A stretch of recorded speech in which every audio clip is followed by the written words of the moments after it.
পশ্চিমবঙ্গের পূর্ব মেদিনীপুর জেলার তমলুকের ঐতিহ্যবাহী সতীপীঠ বর্গভীমা মন্দিরকে দেশ বিদেশে পরিচিত করার লক্ষ্যে বিশেষ উদ্যোগ নিল ভারতীয় ডাক বিভাগ।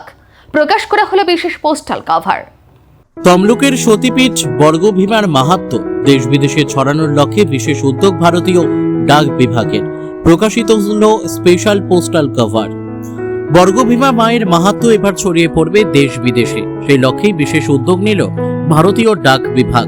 তমলুকের ঐতিহ্যবাহী বর্গভীমা মন্দিরের নামে প্রকাশ করা হলো একটি বিশেষ ডাক খাম স্পেশাল পোস্টাল কভার। ঐতিহাসিক তাম্রলিপ্ত বা বর্তমান তমলুক শহরের মধ্যমণি হয়ে আজও মাথা উঁচু করে দাঁড়িয়ে রয়েছে 51 সতীপীঠের অন্যতম দেবী বর্গভীমার মন্দির। ওড়িশি স্থাপত্যের আদলে নির্মিত প্রায় 60 ফুট উচ্চতার এই দেউলের গায়ে রয়েছে অসংখ্য টেরাকোটার কারুকাজ।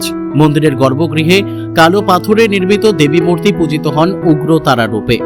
ইতিহাস ও লোকবিশ্বাসে ঘেরা তমলুকের এই প্রাচীন মন্দির ঘিরে বছরের সব সময়ই ভক্তদের আনাগোনা লেগে থাকে।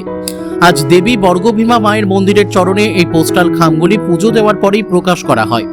এদিনের অনুষ্ঠানে উপস্থিত ছিলেন তমলুক মহকুমা শাসক সৌভিক মুখার্জি, প্রাক্তন বিধায়ক ব্রহ্মময় নন্দ সহ বিশিষ্ট ব্যক্তি ও মন্দিরের সেবায়িত এবং কয়েকশো ভক্তরা।